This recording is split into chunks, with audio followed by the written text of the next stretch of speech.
Vivimos en un mundo interconectado y los conflictos que afectan a una parte de la humanidad, aunque se encuentren lejos, también acaban afectándonos a nosotros. La ética global se preocupa no solo por las experiencias humanas, sino que también se plantea el presente y el futuro de la Tierra. De la ética global y de las responsabilidades y contradicciones que lleva consigo hablaremos en los próximos minutos en nuestra tertulia de filosofía. Hoy nos acompañan Francesc Torralba, que es doctor en ética y profesor de la Universidad Ramon Llull, también Norbert Bilbén, decano de la Facultad de Filosofía de la Universidad de Barcelona, y Mónica Esgueva, escritora y coach. ¿Qué tal? Bienvenidos los tres. Gracias. ¿Qué tal? Buenos días. Bueno, quizá empezamos con la pregunta más difícil, y es si realmente hoy en día es posible una ética global, totalmente, no en un mundo solo como el es nuestro. posible, es que además es necesaria. El vocablo es muy nuevo, no está en la historia de la ética. Norbert Bilbén me corregirá, no existe hasta el siglo XX esta idea de una ética global que trate de identificar cuáles son los principios que deben regular la vida en esta tierra, en este planeta donde habitamos. Y eso tiene que ver con la conciencia, la toma de conciencia de que vivimos en un mundo global en el que todo está interconectado. Y por lo tanto, si solo asumen los principios éticos una parte, pero el resto viven de un modo permisivo o laxo, no se pueden resolver los problemas porque todo está vinculado y todo atañe igualmente a todas las partes. Por lo tanto, no solo es posible, aunque difícil, sino que es absolutamente necesario en el presente una ética global. Sí, bueno, yo creo que nunca como ahora es real el proverbio chino ese que dice que el aleteo de las alas de una mariposa se puede sentir en el otro lado del planeta, ¿no? Antes esto no lo sabíamos porque no sabíamos las consecuencias de nuestros actos, simplemente vivíamos en compartimentos y la ética estaba limitada a nuestro grupo, a nuestro país, nuestra cultura, nuestra religión, pero no pensábamos que lo que hacíamos y lo que puedas hacer a un nivel pequeño, individual, y que a veces parece insignificante, está afectando al planeta y a otros, aunque estén muy lejos. Esto es el gran cambio. Y además que comparto absolutamente lo de posible y necesaria, añadiría incluso deseable, pero creo que hay una raíz todavía más potente para esa ética global, mundial, podríamos decir también, y es que está inscrita en nuestra especie, nuestra conducta. No solo es egoísta, sino que también es, y muchas veces es de tipo altruista.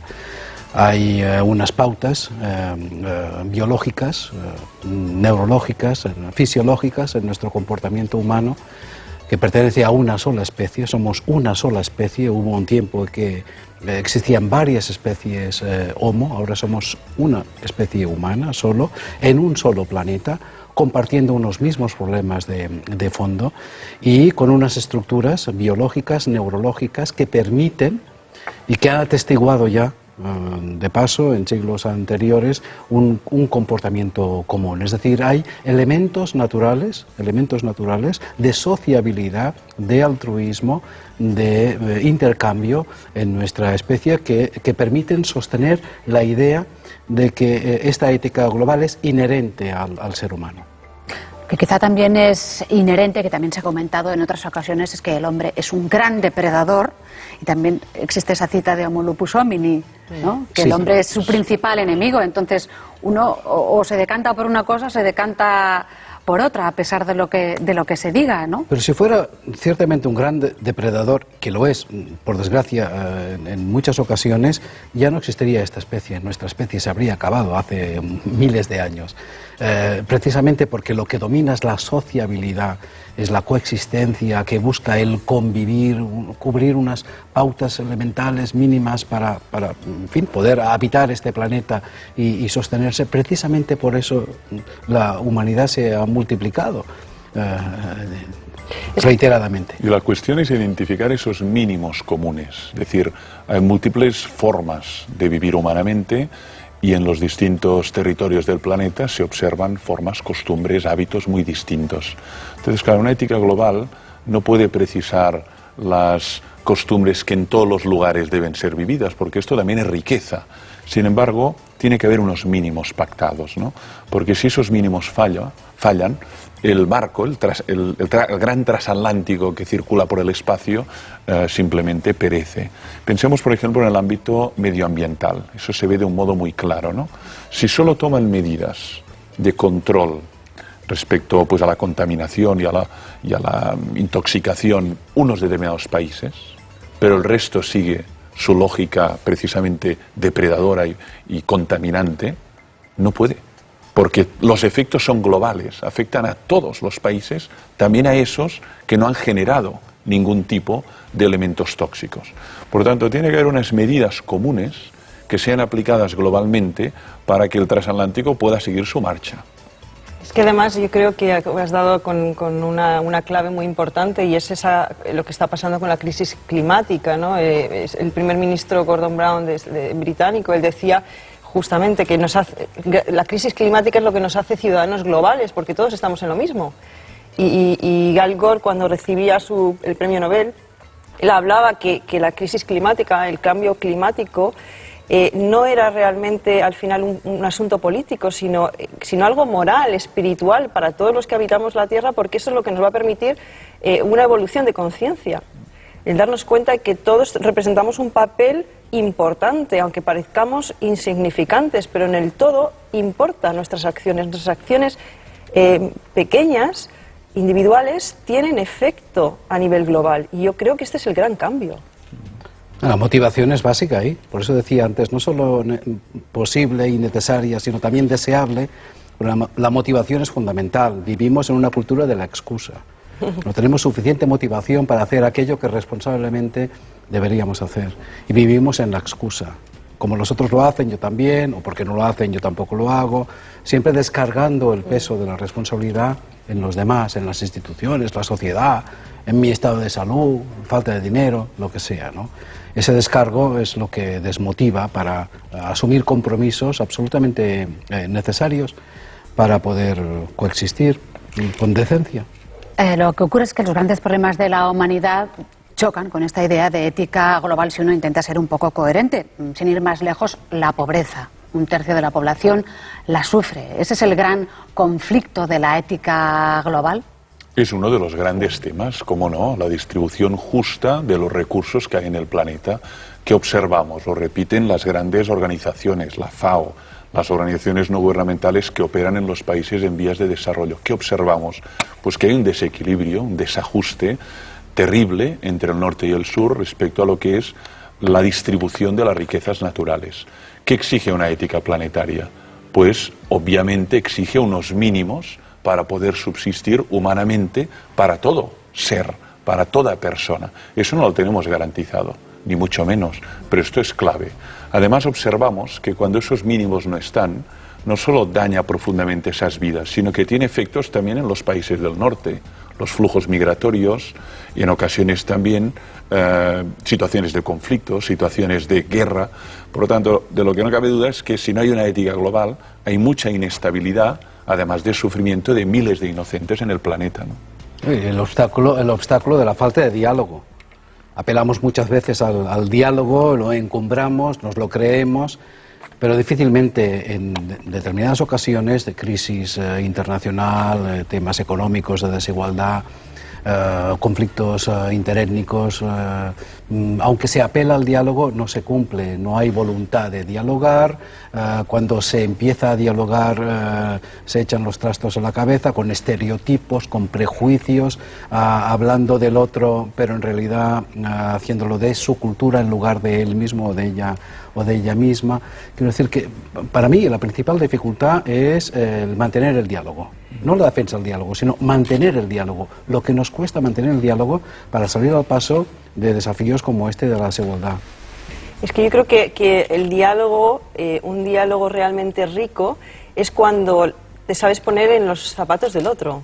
Quiero decir, el diálogo, si tú piensas que tú eres superior al otro y que tú estás por encima, no hay ningún diálogo, es imposible. Entonces, yo creo que esto es un problema entre el norte y el sur, por una parte, pero en general, simplemente que nos creemos superiores a los demás, nos creemos mejores, nos creemos que nosotros necesitamos todo y lo queremos todo, y no nos ponemos en los zapatos del otro. Entonces, yo creo que hay como un nivel anterior de ética global, y es darse cuenta de que más allá de las creencias y las religiones que podíamos tener antes y que nos enfrentan, ¿cuáles son los valores humanos que todos compartimos? Pero esta, por ejemplo, es la gran iniciativa que llevó a cabo el Parlamento Mundial de las Religiones, sede en Chicago, ¿no? Por la expresión ética mundial, emerge sobre todo de la mente de un teólogo, que es Hans Küng, que dijo, a ver, las distintas tradiciones religiosas se pueden poner a dialogar sobre esos valores comunes, humanos, que más allá de las convicciones podemos subrayar como esenciales de vivir, y eso fue posible.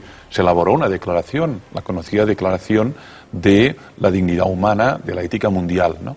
Por lo tanto, es posible, más allá de los credos, de las adhesiones o no confesionales, identificar esa ética común que Bilbén decía en su primera intervención, ¿no?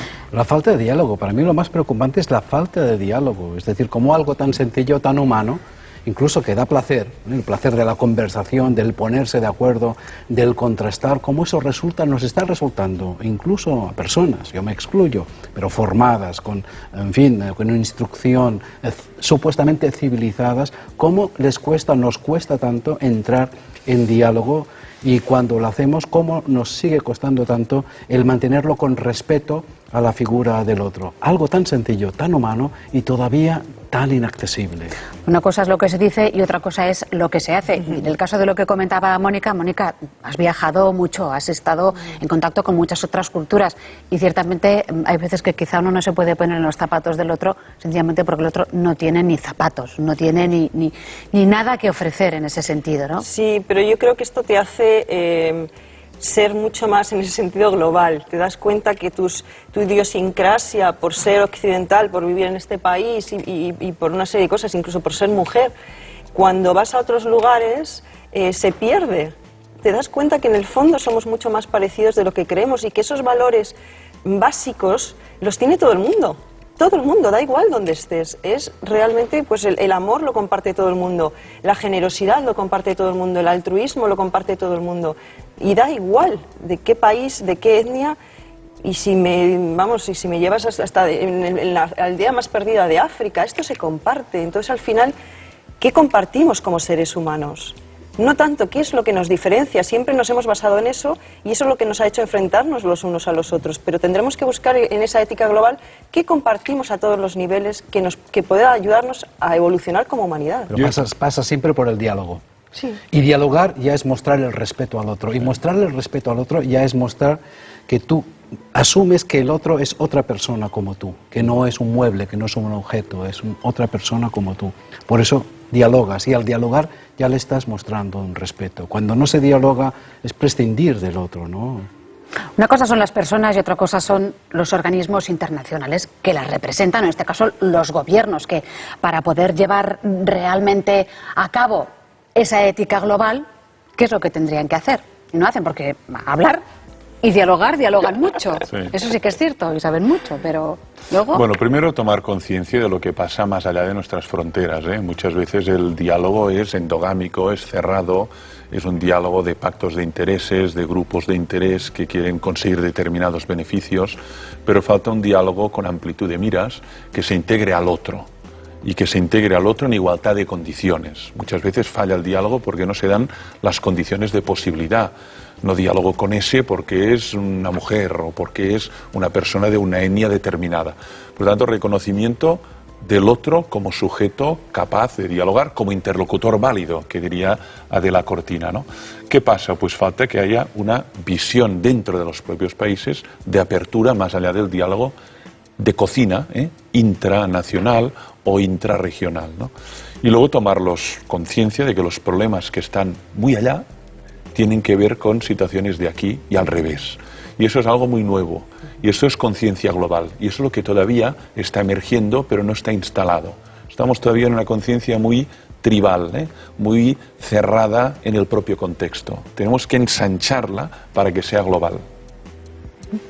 En ese sentido, la economía, quizá la imposición de la economía o el poderoso caballero don dinero, como decíamos, echa a una parte cualquier principio y sí, pero la economía es cultura. Manda. La economía es cultura en el fondo. La economía es cultura, no es solo cálculo, no es solo monetarismo, no es solo matemática de la riqueza, sino que hay unas ideas, unos valores detrás de cada opción económica, y lo estamos viendo. Nuestros fracasos y conflictos económicos muchas veces se deben a esta falta de diálogo, a este tener en cuenta al otro. y se disfraza esta actitud, pues incluso con ideologías o con programas de partido político, saltando, por ejemplo, la diferencia, la jerarquía. En cierta medida el neoliberalismo comparte esta visión. Si no somos iguales es porque por naturaleza somos desiguales, o bien porque hay quien prefiere ser desigual, o porque no se esfuerza lo suficiente, porque se merece su situación, él se lo ha buscado, este pueblo se lo ha buscado. Hay, en esta visión valorativa de la economía hay unos supuestos culturales, morales, que muchas veces son discutibles. No, que además hoy detectamos hasta qué punto, cuando la economía se desvincula de la ética, pues se convierte en una mecánica simplemente del horror, ¿no?, y de la perversión. Cuando pierde valores y virtudes fundamentales, se convierte simplemente en una estrategia para el beneficio personal o grupal. Hay que recordar que economía es la ley que rige la casa. Nomos es ley. Por lo tanto, ¿qué ley rige nuestra casa? Entendido como casa el planeta, ¿no? Cuando eso se pierde de vista y el habitante de la casa solo piensa en él, la casa se destruye. El habitante de la casa tiene que pensar en la ley que rige el conjunto para que todos puedan crecer, no simplemente en lo que le puede hacer crecer a él. Es que yo creo que la economía tiene que estar al servicio de los hombres y las mujeres, de la humanidad, y no al contrario. Yo creo que el problema que ha podido existir es que la economía y por tanto el dinero ciega a las personas, y no se ha incluido la ética como parte importante e interrelacionada en la economía. Y ahí hemos visto casos, bueno, pues de Enron y no sé cuántas compañías más en las que la ética estaba completamente al margen, porque hay una tal obcecación y tal obsesión en nuestras sociedades con el dinero, ojo, en nuestras sociedades, que cada vez se va expandiendo más globalmente a otras. Yo qué sé, China antes no estaba en esto y ahora es el más obsesionado casi, si tuviéramos que decir un país, ¿no? Y saltándose lo que es la ética. Allí no hay ninguna... derechos humanos están absolutamente coaccionados, ¿no? Entonces, no creo que el futuro está en el que la economía, si tiene que formar parte de nuestra realidad y forma parte de nuestra realidad, tiene que estar integrada con la ética, porque si no, creo que a largo plazo la humanidad se destruye y el planeta se destruye. A largo plazo, y hay quien lo ve no tan a largo plazo, bueno, porque decía, todo ocurre muy rápido, todo está pasando muy rápido. El economista Keynes, cuando oía hablar de corto, medio y largo plazo, decía, a largo plazo todos muertos, ¿verdad? Pero ahora hay que actuar ya a corto plazo.